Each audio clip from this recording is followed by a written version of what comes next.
नमस्कार, issue of the डेको यो श्रृङ्खलामा तपाईलाई हार्दिक स्वागत छ। म सङ्गम बानिया।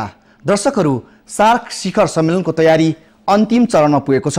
परराष्ट्र सचिव स्तरीय बैठक सुरु भइसकेको छ भने सार्कका राष्ट्र प्रमुख तथा सरकार प्रमुखहरू 9 गते नेपाल आइपुग्नेछन् र सार्कको तयारीका विषयमा आज हामी कुराकानी गर्नेछौँ। र इस्यु अफ द डेमा आज हामीसँग हुनुहुन्छ प्रधानमन्त्रीका परराष्ट्र सल्लाहकार डाक्टर दिनेश भट्टराई। स्वागत छ तपाईँलाई। धन्यवाद। अहिले सार्क राष्ट्रका राष्ट्र प्रमुख तथा सरकार प्रमुखहरूका लागि अन्तिम तयारी चाहिँ कहाँ पुगेको छ? सरकारको भौतिक रूपले बनाउनु पर्ने कुराहरू कति सकिया छ? सरकारले गर्नुपर्ने तयारी केही बाँकी छन्? अब तयारी लगभग पुरा भइसक्यो। तपाईँको हिजो प्रोग्रामिङ कमिटीको त्यो पहिलो चरण हिजो सक्यो। आज परराष्ट्र सचिव तहमा मिटिङ भइरहेछ। अब यसपछि मन्त्री स्तरीय मिटिङ हुन्छ। त्यसपछि त अब 26 र 27 नोभेम्बर अथवा मङ्सिर 10 र 11 मा शिखर सम्मेलन नै हुन्छ। त्यसैले यो तयारी सब पुरा भइसक्यो र मिटिङै सुरु भइसक्यो। श्रृङ्खलाबद्ध मिटिङहरू जुन हुन्छन् त्यो सबै पुरा भइसक्यो। हिजोको मिटिङ राम्रो गयो। आज परराष्ट्र सचिव स्तरमा पनि राम्रो गइरहेछ। बडा सौहार्दपूर्ण वातावरण। म अलिकति एउटा अहिले न्युज सबभन्दा बढी भारतीय प्रधानमन्त्री नरेन्द्र मोदीको जनकपुर भ्रमण र लुम्बिनी भ्रमण, त्यसै गरी मुक्तिनाथको भ्रमणलाई लिएर धेरै चासो र चिन्ता व्यक्त भएको छ। खास गरी उहाँको भ्रमण फेरि पछिल्लो पटक भारतीय विदेश मन्त्रालयका प्रवक्ता सैयद अकबर तिनले जुन ट्विट गरे नि, ट्विट गरेपछि जुन सुरुवात भएको छ, कसरी यो भ्रमण किन स्थगित भयो? हेर्नुहोस्, यो रिजनल समिटमा जुन साइडलाइनमा दुई तीनवटा प्रोग्रामहरू निश्चित गरिएको थियो, मतलब तयारी अवस्थामा थियो। त्यो चाहिँ अहिले हामीलाई चाहिँ प्राप्त जानकारी अनुसार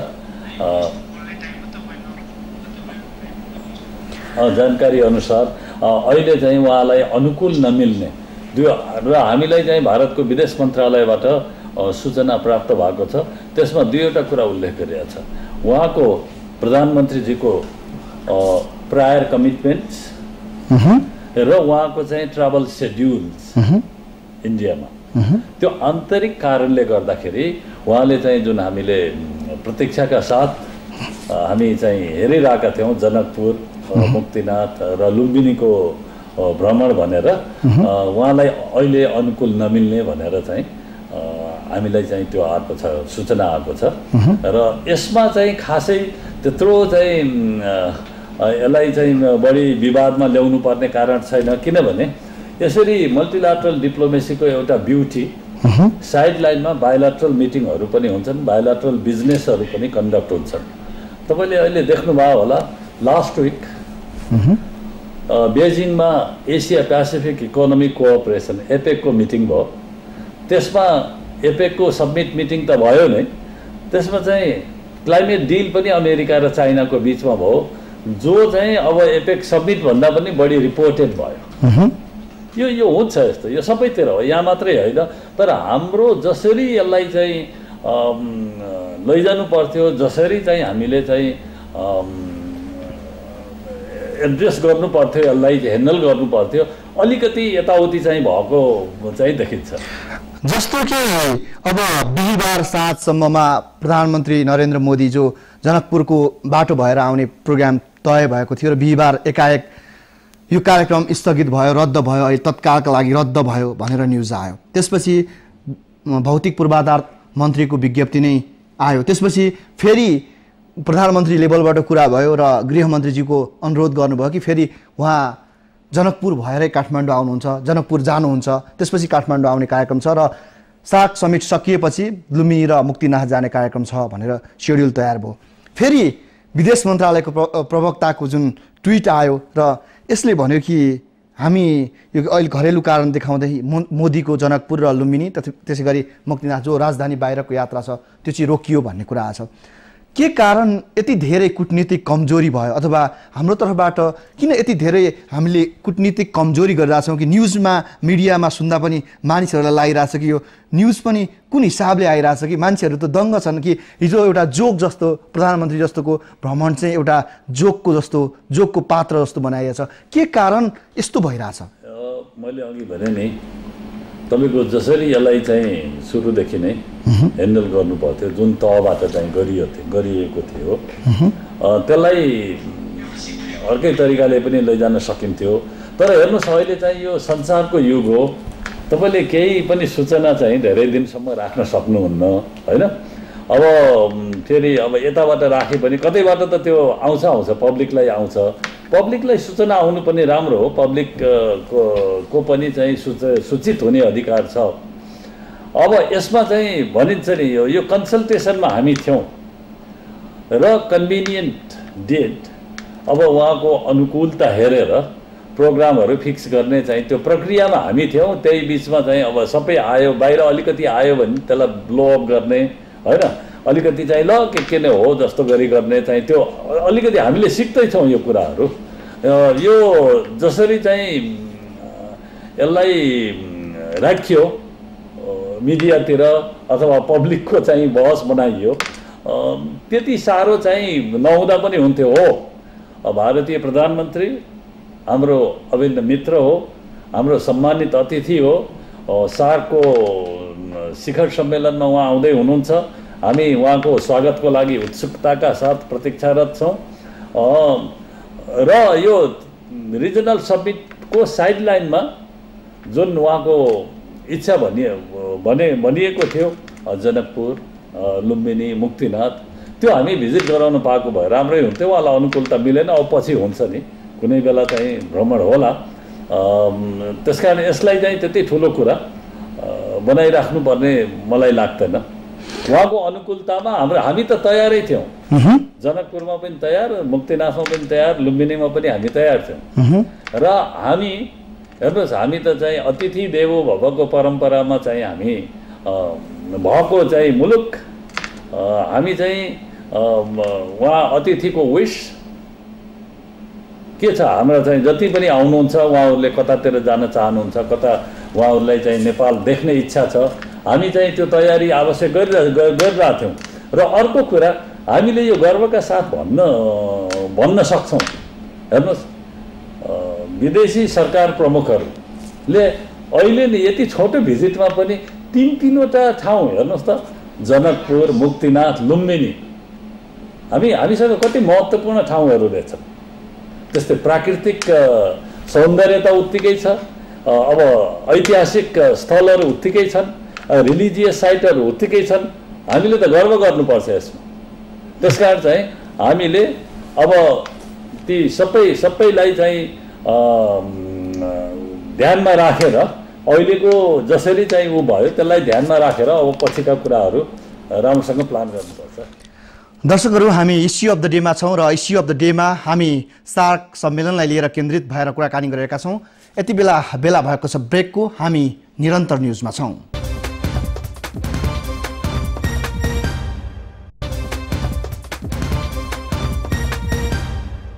दर्शकहरू हामी सार्क शिखर सम्मेलन 18औं शिखर सम्मेलनमा केन्द्रित रहेर कुराकानी गरिरहेका छौं र प्रसंग फेरि एकैछिन मोदीतर्फै जाउँ कि मोदीको जुन भ्रमणलाई हामीले तपाईले भन्नुभयो कि केही हदसम्म हामीले त्यसलाई व्यवस्थित गर्ने हामी तयारीको अवस्थामा रहँदाखेरि यसमा कूटनीतिक कमजोरी चाहिँ कहाँ भयो कि जसरी यो भ्रमण तय भइसकेको अवस्थामा जनकपुरमा पनि फेरि रद्द भएर पनि फेरि तयारी भइरहेको अवस्थामा लुम्बिनीमा पनि फेरि तयारी भइरहेको अवस्थामा कमजोरी चाहिँ के कारणले भयो कि पहिला त अब धेरैजसो राष्ट्र प्रमुखहरूको भ्रमणलाई पहिला नै हामी तय गर्छौं कूटनीतिक रूपमा हामी तयार भएपछि यस्तो भ्रमणलाई चाहिँ विशेष महत्त्व दिने भ्रमण जो राम जानकी मन्दिरमा जाने कार्यक्रम त्यसैगरी लुम्बिनी जाने कार्यक्रम यसलाई तय गर्दा नै हाम्रो तर्फबाट गम्भीर भएर तय गरिएन अथवा भारतीय तर्फबाट भारतीय पक्षबाट चाहिँ गम्भीर भएर तय भएन हो हैन म त आफ्नो कुरा मात्रै गर्न सक्छु हामीले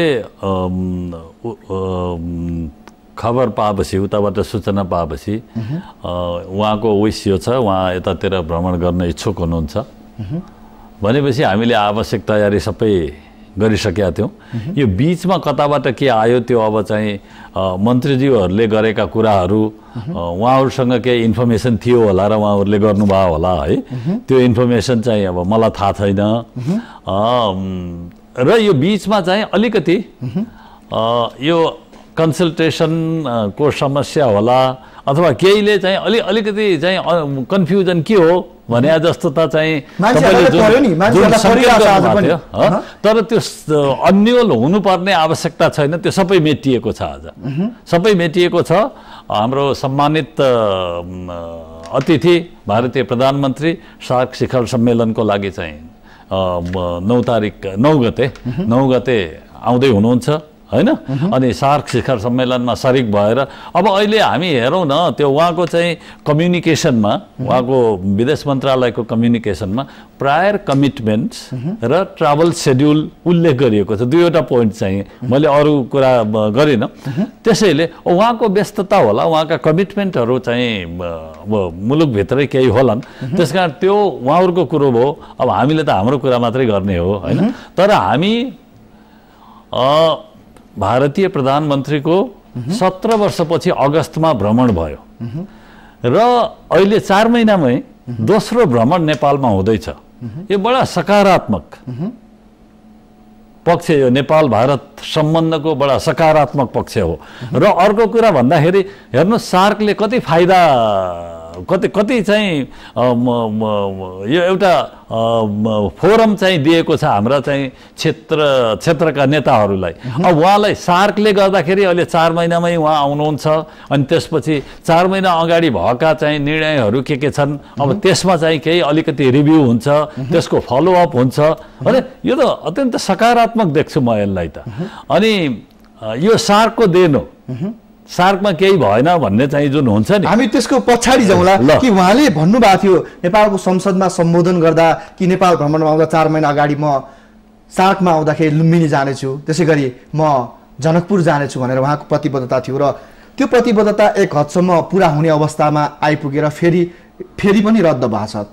र रद्द भएपछि नेपालको तर्फबाट फेरि प्रधानमन्त्रीले आफैले इनिसिएसन लिएर जुन कुरा गर्नुभएको थियो पछिल्लो पटक फेरि आउनेसम्मको कुरा आइरहँदाखेरि आज जनकपुरवासीले तपाईँको यो अन्तर्वार्ता हेरिरहनु भएको छ, त्यसै गरी लुम्बिनीवासीले हेरिरहनु भएको छ। उहाँहरूलाई चाहिँ प्रधानमन्त्रीको तर्फबाट तपाईँ सल्लाहकार भएको तर्फबाट सन्देश के हो? होइन, हामी त एकदम प्रतीक्षारत थियौँ उहाँलाई स्वागत गर्नको लागि। मैले भने नि तपाईँले हो, संसदलाई सम्बोधन गर्दाखेरि अगस्तमा उहाँले भन्नुभएको थियो। त्यति बेला अहिले मैले हिजै पेपरमा पढिरहेको छु, आज बिहान पनि पढेको, उहाँ चाहिँ स्टेट इलेक्सनहरू भइरहेछ, विधानसभाका चुनावहरू भइरहेछन्। प्रधानमन्त्रीजी ती विधानसभाको चुनावहरूमा भाषण गरिरहेको समाचार म पढिरहेको छु हैन। अब त्यो उहाँ केही कमिटमेन्ट होला, केही अहिले अनुकूल मिलेन होला, तर हामीले जसरी तयारी गरिरहेको थियौँ र अब हामीले चाहिँ उहाँलाई अब जस्तै जनकपुरवासीको कुरा गर्नुभयो, लुम्बिनीमा चाहिँ अब त्यहाँका जनताको कुरा गर्नुभयो हैन। उहाँहरूले आफ्नो बिचमा नपाउँदा अलिकति अब कहिले आउला भन्ने त चाहिँ यसो त्यो सोचाइ त स्वाभाविक हो नि।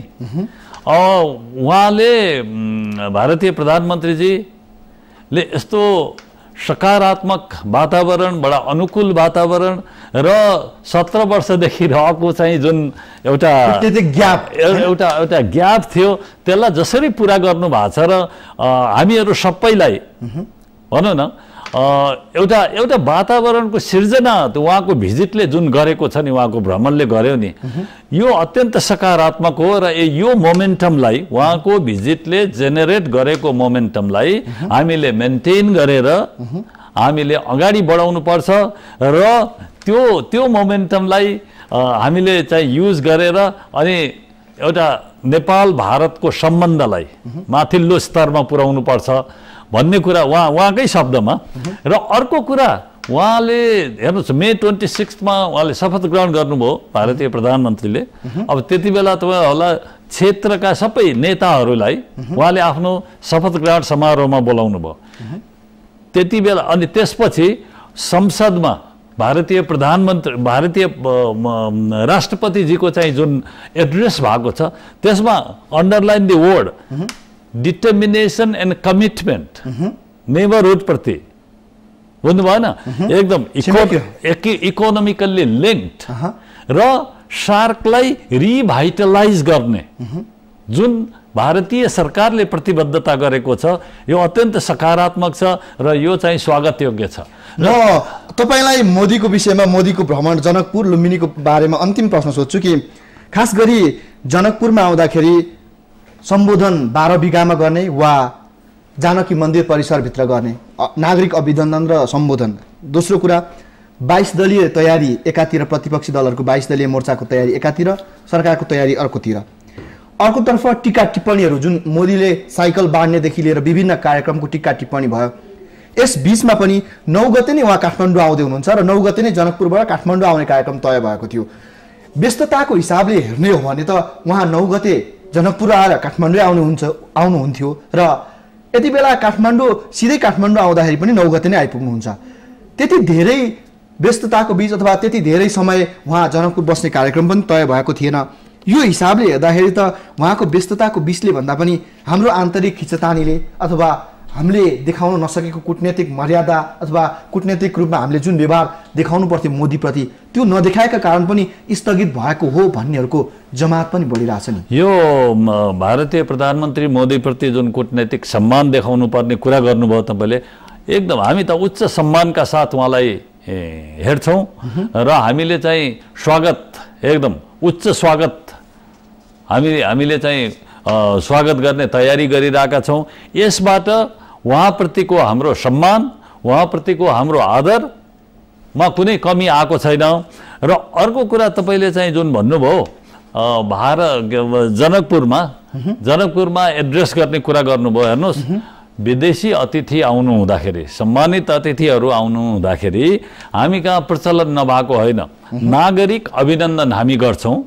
अनि नागरिक अभिनन्दन गरेपछि जो भिजिटिङ डिग्निटरी हुनुहुन्छ उहाँले त्यसको प्रत्युत्तर दिनुहुन्छ। त्यो फर्म्याट अनप्रेसिडेन्टेड होइन, त्यो छ, हामीसँग छ त्यो। हामीले तपाईँले काठमाडौँमा पनि विदेशी राष्ट्र प्रमुख अथवा सरकार प्रमुखहरू आउँदाखेरि यो हामीले गरिआएको प्रचलन हो। त्यसकारण चाहिँ त्यसैलाई चाहिँ बढी त्यो पोलिटिसाइज गर्नुपर्ने आवश्यकता छैन। नेपाल भारत सम्बन्धमा एउटा दुःखद पक्ष के छ भने नि, हाम्रा यहाँका पार्टीहरू बडा उसका साथ भन्नुपर्छ, त्यसलाई पोलिटिसाइज गरिदिइहाल्ने कि। हेर्नुहोस्, मैले अहिले पनि त्यही भयो जनकपुरमा। मैले यही टेबलमा तपाईको साथीलाई लास्ट टाइम भनेको थिएँ, परराष्ट्र नीति, देशको गरिमा, देशको प्रतिष्ठा बढाउने चाहिँ त्यस्तो कुरा कुनै व्यक्ति विशेषको हुँदैन। यो परराष्ट्र पार्टी विशेषको कुनै पार्टी विशेषको हुँदैन, यो राष्ट्रको नीति हो, यो राष्ट्रिय नीति हो। र हामीले यो कुरा बुझेर हामीले काम गर्नुपर्ने, यो अलिकति यो समझदारी चाहिँ सबै तहमा हुन सकेन। अहिले प्रधानमन्त्रीजीले एउटा म्युचुअल ट्रस्ट र अन्डरस्ट्यान्डिङमा आधारित राष्ट्रिय एकता, नेसनल युनिटी, नेसनल रिकन्सिलिएसन को जगमा तपाईको एउटा फरेन पोलिसीमा हामीले कन्सेन्सस बनाउनु पर्छ। राष्ट्रिय हित भने सबैको हित हो, यो एउटा पार्टीको पनि होइन, एउटा व्यक्तिको पनि होइन। परराष्ट्र मन्त्री फेरिए पछि, पार्टी फेरिए पछि परराष्ट्र नीति चाहिँ व्याख्या गर्ने तरिका फरक छ। त्यो बन्द हुनुपर्छ। एउटा ठिक छ, प्यारामिटर्स केही अलिकति तलमाथि यताउति डिग्री इम्फेसिस हुन सक्छ। अहिले हाम्रो फरेन पोलिसी, एउटा परराष्ट्र नीति, प्रधानमन्त्रीजीले भन्नुभएको छ हाम्रो foreign policy priority begins with neighbouring countries. अब अन्तिममा यो प्रश्नको अन्तिममा अब मोदी जनकपुर, लुम्बिनी र मुक्तिनाथ जानुहुन्न हो? अब जानुहुन्न? होइन, अब जानुहुन्न। हामीलाई चाहिँ त्यही सूचना जुन कम्युनिकेसन आएको छ त्यो अनुसार उहाँ चाहिँ शिखर सम्मेलनमा सहभागी हुनुहुन्छ, सरिक हुनुहुन्छ। अनि त्यसपछि उहाँको अहिले चाहिँ साइडलाइनमा ती प्रोग्रामहरू अहिले चाहिँ छैनन्। तर यो जुन उहाँको चाहिँ काठमाडौँ बसाइ अवधिभर बायल्याटरल मिटिङहरू छन्, उहाँको जुन अगस्तमा चाहिँ भएको बायल्याटरल भ्रमण हो त्यसको बारेमा कता के गर्यौँ हामीले आज 3-4 महिनामा, होइन? अब कसरी त्यसलाई फलोअप गर्ने, त्यसलाई कसरी अगाडि बढाउने, यी सब कुराहरू चाहिँ त हुन्छन् नि। अब सार्कतिर जाउँ, खास गरी बायोल्याटरल मिटिङको कुरा गर्नुभयो कि योभन्दा 4 महिना अगाडि आउँदा जुन कमिटमेन्ट भएको थियो भारतीय प्रधानमन्त्रीबाट र जुन सहयोग दिने प्रतिबद्धताहरू व्यक्त भएको थियो र जुन तर्फबाट नेपालले जुन सहयोग पाउने प्रतिबद्धता भएको छ, पछिल्लो पटक अब तपाईँले भने जस्तो कि सार्क राष्ट्र प्रमुखहरूको जुन बायोल्याटरल मिटिङहरू हुन्छ नेपाल र भारत बीचको जुन द्विपक्षीय सम्बन्ध हुन्छ त्यसमा के कुरा उठाउने कुरा भएको छ नेपालको तर्फबाट, के कुरा हामीले उठाउँदैछौँ फेरि? हेर्नुहोस्, जुन भ्रमणको अन्तमा एउटा जोइन्ट प्रेस रिलिज हामीले चाहिँ इस्यु गरेका छौँ। त्यो प्रेस रिलिजमा उल्लेख भएका कुराहरू जस्तै 45 दिनभित्र power trading agreement, power development agreement गर्ने कुराहरू भयो। हामीले 45 दिनभित्र त्यो सक्यौँ होइन। अब अरू अगाडि अब इनर्जी कोअपरेसनका कुरा भन्नु न, यो जलस्रोतका विकासका कुराहरू, यो पिटिए र पिडिए जुन सम्पन्न भयो नि, यसले बजारको ढोका खोलेको छ, यसले लगानीका अवसरहरू खोलेको छ र यसले यी एग्रिमेन्टहरू सम्पन्न भएपछि विदेशी लगानीकर्ताहरूले इन्क्वायरिजहरू बढाएका छन्। यहाँ एउटा माहौल बनिरहेको छ लगानीको लागि। आजसम्म तपाईँको राजनैतिक अस्थिरताले जुन चाहिँ बाहिर एउटा इम्प्रेसन छ संक्रमण कालमा नेपालमा चाहिँ अब लगानीको चाहिँ अब के छ कसो छ भन्ने जुन थियो, अहिले यो वर्तमान सरकारको गठन भएपछि त्यसलाई अलिकति हामी पछाडि छोडेर हामी अगाडि बढ्ने कोसिस गरिरहेका छौँ, जसको परिणामस्वरूप पिटिए र पिडिए भयो। त्यस्तै अरू भारतसँगका हाम्रा द्विपक्षीय कुराहरू जुन छन्, जस्तै तपाईँको तराईमा हुलाकी रोडको निर्माण होइन, हुलाकी रोडको कुरा छ। त्यस्तै तपाईँको अरू चाहिँ विगतमा हामीले चाहिँ प्रोजेक्टहरू चाहिँ सहमत गऱ्यौँ, तर के भन्दाखेरि तिनीहरूको कार्यान्वयन हुन नसकेका कुराहरू छन् होइन। अहिले भारतीय प्रधानमन्त्रीजी आउनु हुँदाखेरि धेरै वर्षदेखि रहेको यो ट्रमा सेन्टर वीर हस्पिटलमा अब त्यो चाहिँ हस्तान्तरण हुँदैछ, उद्घाटन हुँदैछ। त्यस्तै अरू प्रोजेक्टहरू बाटोको होइन या त्यो इन्फ्रास्ट्रक्चरका प्रोजेक्टहरू, अनि त्यसपछि वाटर रिसोर्सेस, इनर्जी कोअपरेसनका कुराहरू होइन, अनि अरू बायोल्याटरल असिस्टेन्स के जस्तै अब तपाईँको उहाँले कति एउटा सफ्ट लोन दिनुभयो, हामीले कसरी त्यसलाई युज गर्ने त, केमा युज गर्ने या यो त्यो हाम्रो इन्टरनल होमवर्क हामीले आउँदाखेरि उहाँलाई बताउनु पर्यो। हामीले यो डिसाइड गऱ्यौँ। अनि मिड हिल हाइवे चाहिँ एउटा चाहिँ जुन मध्य पहाडी राजमार्ग, अब त्यसमा कसरी जाने, यी कुराहरू चाहिँ हुन्छन्। अनि अब त्यो बाहेक पनि सार्कमा प्रवेश गरौँ र सार्कमा यसपटक के एजेन्डाहरू चाहिँ प्रमुखताका साथ उठ्छ?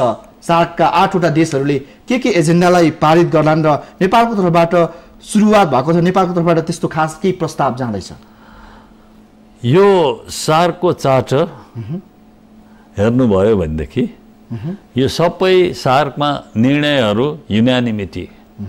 यो कस्तो हुन्छ भने nothing is agreed until everything is agreed होइन। अब हिजोदेखि प्रोग्रामिङ कमिटीको मिटिङ सुरु भएको छ। आज परराष्ट्र सचिव स्तरमा चाहिँ मिटिङ भइरहेछ, उहाँहरू भेटिराख्नु भएको छ।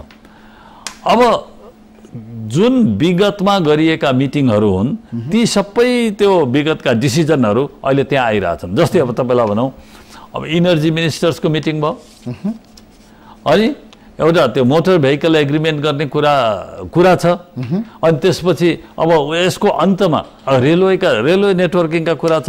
अहिले हामीले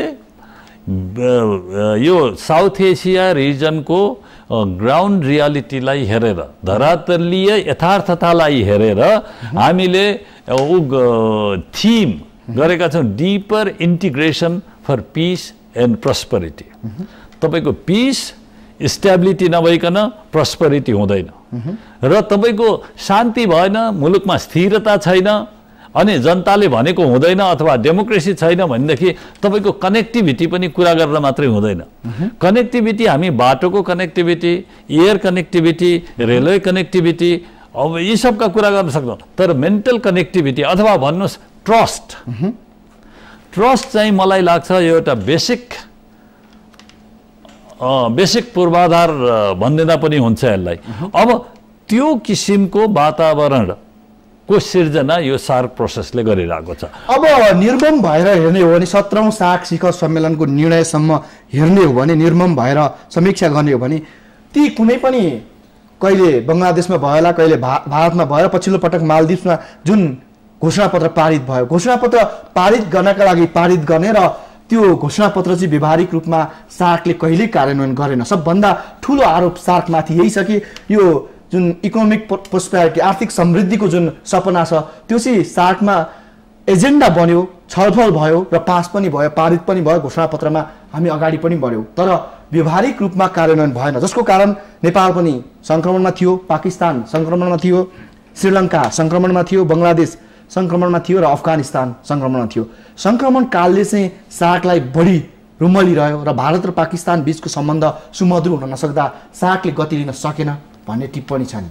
त्यो टिप्पणी धेरै हदसम्म ठिक छ। तपाईको सार्कको सब्मिटका कुरा गर्नुभयो। अहिले हामी सार्कको कतिऔं वर्षमा छौँ? 29औं वर्षमा छौँ। कतिवटा सब्मिट भयो? 17वटा भइसक्यो, भयो, अहिले 18औं सब्मिट गर्दैछौँ। किन त्यो भयो त? हामी चाहिँ 11वटा सब्मिट कहाँ गयो त भन्ने कुरा गर्नु होला होइन। र त्यसमा चाहिँ तपाईँको यो हामीहरूको आन्तरिक यो सदस्य राष्ट्रहरूमा जुन आन्तरिक स्थिति नमिलेर नि अनि चाहिँ नमिल्नको कारणले 11वटा सब्मिट हामीले चाहिँ मिस गऱ्यौँ। र अर्को कुरा तपाईँले कार्यान्वयन भएन भन्नुभयो, एकदम ठिक छ। अब कार्यान्वयन किन भएन त? सार्क भनेको के हो? सदस्य राष्ट्रहरूको एउटा समूह हो। सदस्य राष्ट्रहरूले सार्कलाई कति प्रभावकारी बनाउने भन्ने कुरा त्यो विलिङनेस हुनु पर्यो, त्यो पोलिटिकल विल हुनु पर्यो, त्यो पास्टको माइन्डसेटबाट चाहिँ तपाईँ त्यहाँ निस्किनु पर्यो। अब तपाईँले एकले अर्कालाई खालि शङ्काले हेर्ने होइन, अनि त कहाँ यो अगाडि बढ्दैन नि। त्यसकारण सार्कलाई इफेक्टिभ बनाउनको लागि सार्क सदस्य राष्ट्रहरू तयार हुनुपर्छ र बल्ल सार्क इफेक्टिभ हुन्छ। अर्को कुरा तपाईँले एउटा कुरा अझ म भन्छु, कार्यान्वयन भएन मात्रै होइन, कसैले त भनेका छन् सार्क त यस्तो भइसक्यो कि फेरि अर्को पटक कहाँ भेट्ने भनेर डिसिजन मेला लाग्ने भन्छ नि एउटा नेपालीमा भन्ने हो भने, जस्तो सबै सार्क राष्ट्रका राष्ट्र प्रमुख, सरकार प्रमुखहरू आउने, एउटा 4 घण्टा 5 घण्टाको मिटिङ हुने, त्यसपछि शिखर होलिडे अर्थात् यो होलिडे मनाउने जस्तो केही रिफ्रेसमेन्टका लागि भेट्ने जस्तो एउटा मञ्च मात्रै भयो भन्ने टिप्पणी चाहिँ अझ बढी छ होइन। होइन, टिप्पणी त छ, टिप्पणी गर्न त पाइहालिन्छ नि होइन। कार्यान्वयनको हिसाबले हेर्ने हो भने त कार्यान्वयन पनि त भएको छैन। होइन, कार्यान्वयन हेर्नुहोस्, यो रिजनको अघि मैले चाहिँ सार्क सदस्य राष्ट्रहरूले जति इफेक्टिभ बनाउन चाह सार्क त्यति इफेक्टिभ हुन्छ भने मैले यो रिजनको स्ट्रक्चर हेर्नुहोस्, सदस्य राष्ट्रहरूको बिचको हेर्नुहोस्, अनि अर्को यसको कम्प्लेक्सिटी हेर्नुहोस्। यो दुईवटा कुरालाई हेरिदिनुहोस् अनि तपाईँलाई स्पष्ट हुन्छ के छ। यहाँ केही सदस्य राष्ट्रहरू छन् जसको बिचमा जन्मजात तिक्तता छ, केही सदस्य राष्ट्रहरू छन् जसमा खालि शङ्काको वातावरण छ, केही राष्ट्रहरू छौँ हामी नै भनौँ, हामी कहाँ चाहिँ यो परराष्ट्र नीतिको जति पोलिटिसाइजेसन हुन्छ, जति यो सेल्फ सेन्टर्ड भएर चाहिँ हाम्रा यहाँ बोलिरहेको हामी पाउँछौँ, जति यसलाई इन्डिभिजुअलाइज गरिएको छ, यस्ता यिनी पनि फ्याक्टर छन् हेर्नुहोस्। त्यसबाट हामी माथि उठ्नुपर्छ, हामीले सिक्नुपर्छ। अब चाहिँ हामी अलिक ग्रो गर्न सिक्नुपर्छ। ग्रो गर्न अझै हामी चाहिँ सिकेका छैनौँ जस्तो छ। अब अध्यक्ष राष्ट्र नेपाल भएको हिसाबले त्यो ग्रो सिकाउँछ नेपालले? नेपालले त्यसको भूमिका त्यस्तो देखाउन सक्छ अध्यक्ष राष्ट्रको हिसाबले? भूमिका देखाउँछ। तपाईँले भन्नुभयो अहिलेको 18औं शिखर सम्मेलन पछि यो सार्कको नेतृत्व नेपालको प्रधानमन्त्रीमा आउँछ अनि त्यसपछि प्रधानमन्त्रीजीले यो सार्क क्षेत्रीय सङ्गठनको नेतृत्व गर्नुहुन्छ। हामी अहिले अलरेडी चाहिँ हामी बिमस्टेकको चाहिँ चेयर छौँ। यो क्षेत्रीय सहयोग सङ्गठन नेपालको परराष्ट्र नीतिको एउटा महत्त्वपूर्ण अङ्ग भइसकेको छ। र यसरी हेर्नु, यो रिजनल कोअपरेसन प्रोसेस जहाँ पनि यो सजिलो होइन प्रक्रिया, it is a difficult process, म त्यसलाई त्यसरी भन्छु। हेर्नु, सबैलाई मिलाएर लैजानुपर्छ। यस्तो यो कम्प्लेक्सिटीको बावजुद, यसको स्ट्रक्चरको बावजुद, मैले अघि जन्मजात तिक्तता भएका मुलुकहरूको कुरा गरेँ। हेर्नुहोस् त, सार्कले उनीहरू सबैलाई एकै ठाउँमा ल्याएर एउटा कमन कमिटमेन्टकोमा बाँधेको छ। ल हामीले यो कुरा पुरा गर्छौँ भनेर। जस्तै अब तपाईँको यहाँ टेररिजमबाट यति चाहिँ पीडित छ यो साउथ एसिया। 1987 त्यो सार्क शिखर सम्मेलन काठमाडौँमै भएको थियो। SAARC regional convention on the suppression of terrorism. त्यसपछि तपाईँको त्यसलाई चाहिँ अलि बलियो बनाउनको लागि एडिसनल प्रोटोकल पनि आयो। अब त्यो त एडिसनल प्रोटोकल छ, सार्क कन्भेन्सन छ, त्यसलाई त कार्यान्वयन गर्नु पर्यो। अघि हामीले कार्यान्वयनका कुरा गऱ्यौँ। त्यस्तै एउटा सोसल चार्टर छ। सोसल चार्टरमा पिपुलको इम्पावरमेन्टका कुराहरू छन् अनि नभएको होइन। र सार्कको अहिले अलिकति हेर्ने हो भने जस्तो पहिला भारतमा जुन सरकार थियो काङ्ग्रेस आएको कि मनमोहन सिंह हुँदाखेरि त्यो सार्कप्रति अलि अनुदार हुने अथवा जस्तो सरकार पाकिस्तानमा थियो त्यहाँ पनि अनुदार प्रकृतिको हुने र राजनीतिक सङ्क्रमणमा रहने। अहिले नेपालमा पनि त्यस्तै राजनीतिक सङ्क्रमणमा रहने र सरकार परिवर्तन मात्र भइरहने सम्मको खेल मात्रै अगाडि बढ्ने। यो हिसाबले हेर्दाखेरि सार्क राष्ट्रका देशहरूमा केही भए पनि केही हदसम्म भए पनि स्ट्याबिलिटीतिर आउँदै गरेको र यो निर्वाचन आवधिक निर्वाचनबाट नेतृत्व आउने र अहिलेका नेतृत्वमा जो छन् सार्कका राष्ट्र प्रमुखहरू सरकार प्रमुखहरू उहाँहरूको कारणले पनि सार्कमा केही आशाको सङ्केत देखाएको छ। तपाईँले राम्रो सङ्केत गर्नुभयो। अहिले चाहिँ हेर्नुहोस्, अहिले सबै साउथ एसियाका सबै मुलुकहरूमा एउटा डेमोक्रेटिक गभर्मेन्ट छ। 1985 सार्कको जुन निर्माण भयो, सार्कको स्थापना भयो, त्यसपछिका वर्षहरूमा हेर्नुहोस् त यो डेमोक्रेटाइजेसनले अलिकति गति लिएको छ। अब इन्डियाको कुरा गर्ने हो भने त यो त लार्जेस्ट डेमोक्रेसी, उसको आफ्नै ठाउँ छ। र हामीले यो फरेन पोलिसीको मैले एउटा महत्त्वपूर्ण अङ्ग भने यो रिजनल कोअपरेसनलाई फरेन पोलिसी र डोमेस्टिक पोलिसीको हामीले कनेक्सन हेर्नुपर्छ। हामीले भन्ने गर्छौँ नि foreign policy is an extension of domestic policy. अथवा यसलाई यसरी भन्नुहोस्, foreign policy begins at home. घरमा सुरु हुन्छ। तपाईँले घरलाई जति चाहिँ ठिकठाक राख्न सक्नुभयो नि त्यति राम्रो फरेन पोलिसी जान्छ। त्यसकारण हामीले यो सङ्क्रमण कालको अन्त गरेर अनि त्यसपछि फरेन पोलिसीमा सबै नेताहरूले रियलाइजेसन हुनुपर्छ। हाम्रो भू राजनीतिक अवस्थिति जुन छ त्यसलाई हामीले बुझ्नुपर्छ राम्रोसँग। अथवा हामी नेपालको महत्त्वलाई बुझेर अनि हामीले चाहिँ अगाडि काम गर्नुपर्छ। र जुन किसिमको यो सङ्क्रमण काल, यो जुन तरलता छ, जुन किसिमको अन्यलका कुराहरू चाहिँ आउँछन्, यो सब कुरालाई बन्द गरेर अनि हामीले चाहिँ हेर्नुहोस् हाम्रो रिसोर्सेस हाम्रो हामी त्यता नजाउँ कि अहिले मैले तपाईँलाई सोधेको प्रश्न जस्तो भारतमा मोदीको उदय होइन, व्यक्तिगत रूपमा सार्कलाई अगाडि बढाउन जुन भूमिका, त्यसपछि पाकिस्तानमा नवाज शरीफ फेरि प्रधानमन्त्री भएर आउँदै गर्दा, त्यसै गरी उता श्रीलङ्कामा लिटिएको विद्रोह सकिनु र महेन्द्र राजापाक्सेले जुन आवधिक निर्वाचनबाट आउनु, त्यसै गरी उता अफगानिस्तानमा पनि यसले केही गति लिनु, व्यक्तिगत रूपमा पनि सार्क राष्ट्रका राष्ट्र प्रमुखहरूमा इच्छा शक्ति चाहिँ हुनुपर्छ सार्कलाई अगाडि बढाउन अथवा हामी चाहिँ रिजनल कोअपरेसनमा अलि बढी मजबुत भएर जानुपर्छ भन्ने भावनाले पनि उत्प्रेरित गर्दो रहेछ नि होइन। यो अहिले जुन वातावरणको हामी कुरा गरिरहेछौँ नि डोमेस्टिक इन्भाइरोमेन्टको, त्यो त बडा सपोर्टिभ हुन्छ नि फरेन पोलिसीमा। तपाईँले जुन कुरा गरिराख्नु भएको छ, किन एउटा आशाको किरण पलाएको छ, किनभने सबै डेमोक्रेटिक गभर्मेन्ट एउटा नयाँ म्यान्डेट लिएर सबै नेताहरू म्यान्डेट लिएर आउनु भएको छ। त्यसकारण चाहिँ एउटा नयाँ स्पिरिट चाहिँ अहिले छ। र अघि हामी कुरा गऱ्यौँ पोलिटिकल विलका कुराहरू, माथि उठ्नु पर्यो, पोलिटिकल विल देखाउनु पर्यो। यो एउटा बडा इम्पोर्टेन्ट रिसोर्स हो। हेर्नुहोस् यो चाहिँ पोलिटिकल विल, यसलाई राम्रोसँग युज गर्न सक्यौँ भनेदेखि सार्क एकदम सम्भावना भएको क्षेत्र हो। हेर्नुहोस् यसको जियोग्राफी हेर्नुहोस्, पोलिटिकल जियोग्राफी हेर्नुहोस्, स्ट्रेटेजिक जियोग्राफी हेर्नुहोस्, यो अत्यन्त महत्त्वपूर्ण विश्वले हेरिरहेको छ अहिले। यो यस्तो चाहिँ महत्त्वपूर्ण क्षेत्र हो जहाँ हेर्नुहोस् हामी 8 मुलुकहरू सदस्य छौँ सार्कको अनि अब्जर्भर छन् 9वटा। हेर्नुहोस् त विश्व शक्ति मानिएको अमेरिका यसको अब्जर्भर छ, अनि इमर्जिङ पावर चाइना यसको अब्जर्भर छ। त्यस्तै अब तपाईँको चाहिँ EU अर्को पोल EU यसको सदस्य छ, सरी यसको अब्जर्भर छ भन्दाखेरि पर्यवेक्षक हेर्नु सार्कमा कत्रो इन्ट्रेस्ट छ।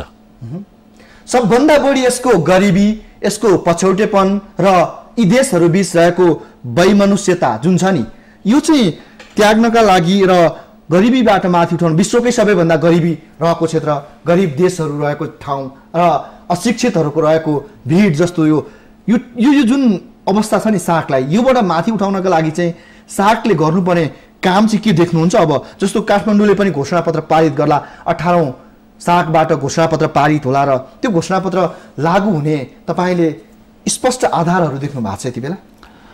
अब एउटा कुरा तपाईँले भन्नुभएकोमा थप्छु, गरिबी भन्नुभयो, वैमनुष्यता भन्नुभयो, त्यसमा म अर्को कुरा थप्छु, हतियारको होडबाजी पनि सार्कमै छ। मस्ट मिलिटराइज जोन अथवा रिजन भन्नु न, हेर्नु न यस्तो तपाईँले भन्नुभयो नि, द पुअरेस्ट मस्ट डिप्राइभ्ड, वैमनुष्य भएको र मस्ट मिलिटराइज जोन रिजन, यति हुँदै पनि नेताहरूमा एउटा रियलाइजेसन छ कि हाम्रो बाटो यो यसरी होइन, यो पिसफुल कोअपरेसन नै हाम्रो बाटो हो, पिस, स्टेबिलिटी, डेमोक्रेसी र डेभलपमेन्ट नै हाम्रो बाटो हो भन्ने रियलाइजेसनका साथ जसरी यहाँ चाहिँ अब यो शिखर सम्मेलन हुँदैछ, त्यो शिखर सम्मेलनबाट मलाई लाग्छ एउटा पोलिटिकल विल नेताहरूले प्रदर्शन गर्नुभयो भनेदेखि, जस्तै अब अघि तपाईँले नरेन्द्र मोदीजीको, प्रधानमन्त्रीजीको चाहिँ पोलिसीको कुरा गर्नु, नेबरहुड पोलिसी, र उहाँले स्पष्टताका साथ सार्कको नाउँ लिएर भन्नुभएको छ, भारतीय राष्ट्रपतिले संसदलाई सम्बोधन गर्दा भन्नुभएको छ, revitalize, we look forward to working together with countries in the region to vitalize SAARC. हेर्नु यो त ठुलो हो, यो ठुलो चाहिँ यसले यो त वेलकम डेभलपमेन्ट हो यो चाहिँ। त्यसकारण सम्भावना छ र त्यसै गरी सबैजना उठ्नुपर्छ, एकजना मात्रै उठेर हुँदैन। सार्कमा मैले भने नि धेरै कुराहरू हुन्छन् तर सबै सहमत नभइकन चाहिँ हुन सक्दैन, निर्णय हुन सक्दैन र कुरा अगाडि बढ्दैन, त्यही अघिकै कुरा आउँछ, nothing is agreed until everything is agreed. अब यसो भन्दाखेरि यस पटकको सार्क चाहिँ विगत 17वटा सार्क जुन समिट भयो 29 वर्षमा जहाँ बसियो अथवा जे कुरा भयो नि, त्यो भन्दा अलि फरक, अलि पृथक र हाम्रा सार्क राष्ट्रका देशहरू बीच पनि रियलाइजेसन आएको छ र यसले गर्दाखेरि सार्कले चाहिँ अब केही गति लिन्छ। सार्क राष्ट्रका बीच जुन अहिले कनेक्टिभिटीको सबभन्दा ठुलो मुद्दा उठेको छ, नेपालकै दूतावासहरू सबै सार्क राष्ट्रमा नहुनु, सार्क राष्ट्रका सबै दूतावासहरू नेपालमा नहुनु, नेपाल लगायत अन्य सार्क राष्ट्रका हवाई सम्बन्धहरू नहुनु, सबै देशको सम्बन्धहरू नहुनु, यो बाटो माथि उठ्ने कोसिस चाहिँ यसपटक सार्कले गर्नुपर्छ। तपाईँलाई थाहा होला, तपाईँले पेपरमा पनि पढ्नुभयो होला, हाम्रो परराष्ट्र मन्त्रीजी प्रधानमन्त्रीज्यूको निम्ता लिएर उहाँ विभिन्न यो सदस्य राष्ट्रहरूमा जानुभयो। जाँदाखेरि काबुलबाट इस्लामाबाद आउने फ्लाइट छैन, काबुलबाट दुबई गएर दुबईबाट अनि चाहिँ पाकिस्तान आउनुपर्ने हो। यो कनेक्टिभिटीको, त्यही भएर हामीले चाहिँ थिम राखेका छौँ नि, deeper integration, that is for connectivity. यो कनेक्टिभिटी त यो हेर्नुहोस् अत्यन्त जरुरी भइसक्यो यो। अब यो हामी चाहिँ यो विश्व चाहिँ एकदम इन्टरडिपेन्डेन्ट र इन्टरकनेक्टेड छ भनिरहेछौँ। हामी चाहिँ पर्खाल लगाइरहेछौँ, हामी के अरे पाकिस्तानबाट नेपाल आउँदाखेरि के अरे चाइना भएर फ्लाइट गरेर आउनुपर्ने। हामी चाहिँ अहिलेको 21st सेन्चुरीमा लिस्ट इन्टिग्रेटेड रिजन, अघिका कुराहरू गर्नुभयो नि, गरिबी छन्, यता वैमनस्यता, यसमा चाहिँ मैले त्यो हतियारको कुरा जोडेँ, अब यसलाई लिस्ट इन्टिग्रेटेड भन्ने पनि जोड्नुहोस् हेर्नु। त्यसकारण चाहिँ यसलाई इन्टिग्रेसन कसरी यसलाई डिप गर्ने जे छ हाम्रो, र कसरी इन्फ्रास्ट्रक्चरहरू चाहिँ अलि स्ट्रेन्थन गर्ने, जस्तो तपाईँको रोडको कनेक्टिभिटी, रेलको कनेक्टिभिटी, त्यो मात्रै होइन, वाटरवेज कनेक्टिभिटी पनि हुनुपर्छ, ट्रान्समिसन लाइन होइन, ट्रान्समिसन लाइनका कुराहरू। अब भारतीय प्रधानमन्त्रीजीले चाहिँ अब हिटको फर्मुला हिट भनेको हाइड्रो पावरको ट्रान्समिसन लाइन, इन्फर्मेसन होइन, यसरी। अब यो सार्कले चाहिँ अब गर्ने घोषणापत्रमा अथवा सार्कले यसपटक त्यस्तो के अपेक्षा दिएर जाला जस्तो लाग्छ तपाईँलाई कि 18औं सार्कको हामी केन्द्रित रहेर कुरा गर्दै गर्दा के त्यस्ता नयाँ कुराहरू अब यो घोषणा होलान्? विगतको अनुभवका आधारमा सार्कले अब हामीले धेरै डिक्लेरेसन गर्यौं, यो चाहिँ सार्कको डिक्लेरेटरी फेज चाहिँ अब सकियो, अब हामी इम्प्लिमेन्टेसनमा जानुपर्छ भन्ने एउटा डिसिजन त्यो हुँदैछ। Third decade is going to be the decade of implementation. पास्टमा गरिएका निर्णयहरू चाहिँ हामीले अर्को कुरा, यदि एउटा ट्रस्टको वातावरण, एउटा सौहार्दताको वातावरणमा हैन आपसी विश्वास वातावरण चाहिँ हामीले चाहिँ सिर्जना गर्न सक्यौं, सार्कले गर्न सक्यो भनेदेखि हेर्नु यो फिजिकल पुल बाटोमा बन्ने पुल अनि त्यसपछि नदीमा बन्ने पुलहरू, ती पुल त बन्छन् तर very difficult to build bridges of trust. त्यसकारण चाहिँ यो विश्वासको पुल बनायौं भनेदेखि, हामी विश्वासको पुल हामीले सदस्य राष्ट्रहरूको बीचमा बाँध्न सक्यौं भनेदेखि सार्क विल टेक अफ र यो आसियानसँग ईयूसँग दाँजेर हेरिने गर्छ। नै सार्कको आफ्नै चाहिँ युनिक क्यारेक्टरिस्टिक छन्, युनिक फिचर छन्, तिनीहरू भन्दा पनि धेरै माथि जान सक्ने सम्भावना बोकेको क्षेत्र हो यो। सबै देशसँग सम्भावना छ, सबै ठाउँमा गर्न सकिने ठाउँ छ, तर पनि हुन सकिरहेको छैन किनकि हामी कार्यान्वयनै गर्दैनौँ हैन। सबभन्दा ठुलो कुरा भने कार्यान्वयनमै गएर अड्किन्छ हैन। अनि त्यसमाथि पनि अब जुन EU र अरू देशहरूको कुरा गर्नुभयो, अरू जुन रिजनल कुरा गर्नुभयो, यसपटक सार्कलाई जुन नजरले विश्वले हेरिरहेछ कि सार्कले के सन्देश दिन सक्नुपर्छ कि यो जुन 18औं सार्क शिखर सम्मेलनबाट विश्वलाई के सन्देश दिन सक्नुपर्छ जस्तो लाग्छ तपाईलाई? अब हामीले चाहिँ छलफल गर्यौं एउटा peace, stability, democracy and development, एउटा चाहिँ सद्भावनाको सन्देश, एउटा विश्वासको सन्देश, यसलाई अगाडि बढाएर अनि सार्क सदस्य राष्ट्रहरूमा हेर्नुस् अहिले पनि धेरै सदस्य राष्ट्रहरूमा चाहिँ अब हामी अवस्था हेर्यौं भनेदेखि यसलाई धेरै चाहिँ काम गर्नुपर्ने ठाउँ छ। त्यसकारण चाहिँ हामीले चाहिँ जबसम्म शान्ति हुँदैन, जबसम्म स्टेबिलिटी हुँदैन, तपाईको चाहिँ विकास पनि हुँदैन। अनि त्यसपछि जबसम्म तपाईले जनतालाई चाहिँ केन्द्रबिन्दुमा, गभर्नेन्सको केन्द्रबिन्दुमा ल्याउनुहुन्न, त्यति बेलासम्म तपाईमा त्यो स्पिरिट पनि आउँदैन। अहिले त्यो स्पिरिट बोकेर नेताहरू आउँदै हुनुहुन्छ। आशा गरौँ उहाँहरूले एउटा चाहिँ नयाँ सन्देश चाहिँ, एउटा शान्तिको सन्देश, एउटा स्थिरताको सन्देश, एउटा चाहिँ लोकतन्त्रको सन्देश र त्यसपछि विकास गरेरै हामीले चाहिँ तपाईको टेररिजमको कुरा गरेँ अनि मैले, terrorism does not exist in vacuum. तपाईको यहाँको पोभर्टी हेर्नुस्, तपाईको यहाँको डेप्रिभेसन हेर्नुस्, तपाईको यहाँ हेर्नुस् त सबै यो जड हो। गरिबी भनेको सबै चाहिँ समस्याहरूको, सबै इभिल्सहरूको चाहिँ जड हो। गरिबीलाई मुक्ति गर्नुपर्छ। गरिबीलाई मुक्ति गर्नको लागि अनि हामी सबै किन नमिल्ने? गरिबीलाई जबसम्म मुक्त गर्दैनौं, जबसम्म सबैलाई हामीले चाहिँ समावेश गरेर एउटा विकास गर्दैनौं, त्यसकारण चाहिँ अब ती सबैतिर हामी गयौं भनेदेखि मलाई यस सन्दर्भमा चाहिँ हाम्रो भारतीय प्रधानमन्त्रीजीले चाहिँ आफ्नो क्याम्पेन ट्रायलमा भन्नुभएको थियो, सबका साथ सबका विकास। अब विकासको चाहिँ जुन नारा छ नि, विकासको चाहिँ जुन अहिले एउटा सन्देश आउने बेलाको छ र सार्कले त्यो गर्नुपर्छ। अब अन्तिममा तपाईलाई म सोध्छु कि खास गरी चीन, पर्यवेक्षक मुलुक चीन छ, चीन चाहिँ सार्कमा आउने कोसिस गरिरहेछ, उसको इन्ट्रेस्ट सार्कमा सदस्य बन्ने छ। जसरी अफगानिस्तान थपियो त्यसै गरी चीन थप्न कुनै समस्या देख्नुहुन्छ? अलि छोटकरीमा बताइए। अहिले तत्कालको लागि चीन चाहिँ पर्यवेक्षक राष्ट्र छ। अब यसमा छलफल गरेर सबै राष्ट्रहरू सहमत भएपछि बल्ल चाहिँ सदस्य राष्ट्रको अब गर्ने कि नगर्ने, अरू सदस्यहरू थप्ने कि नथप्ने, अहिले मोराटोरियम जस्तै छ भन्नुस् न अनि चाहिँ हैन। अब त्यो डिसिजन हुँदाखेरि अब चीन एउटा उदीयमान चाहिँ शक्ति भइरहेछ। अब सेकेन्ड लार्जेस्ट इकोनोमी त भइगयो हैन। त्यसपछि लार्जेस्ट ट्रेडिङ नेसन अहिले चाइना छ। त्यसका चाइनाको चाहिँ सीमानाहरू 14वटा एसियाली मुलुकसँग जोडिएको छ। चाइनालाई सबैले हेरिरहेको छ।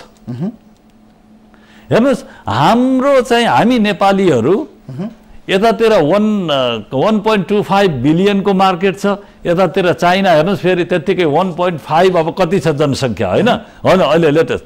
अब हेर्नुहोस् त 2.5 बिलियनको मार्केट हाम्रो ढोकामा छ।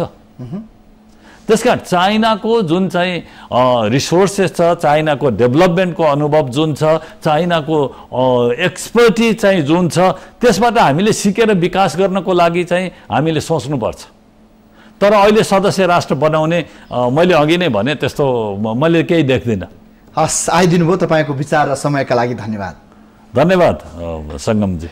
दर्शकहरू, सार्क राष्ट्रहरूबीच जुन गरिबी छ, पछौटेपन छ र यसमा रहेका जुन गतिविधिहरू छन् यसलाई केही हदसम्म चिरेर अगाडि बढ्नुपर्छ। सार्कले जुन जुन घोषणापत्रहरू यस अगाडि पारित गरेको छ तिनीहरूलाई व्यवहारिक कार्यान्वयनमा लैजान सक्नुपर्छ र सार्कले काठमाडौँबाट 18औं घोषणापत्र जारी गर्दैछ र यो घोषणापत्र जारी गर्नुभन्दा पनि अझ बढी व्यवहारिक रूपमा सार्क राष्ट्रहरूले जुन कार्यान्वयनका लागि जुन प्रतिबद्धता जनाएका छन्, जुन इच्छा शक्ति देखिएको छ पछिल्लो पटक, यसले निश्चय पनि सार्कलाई केही हदसम्म भए पनि गतिशील बनाउने अपेक्षा गर्न सकिन्छ।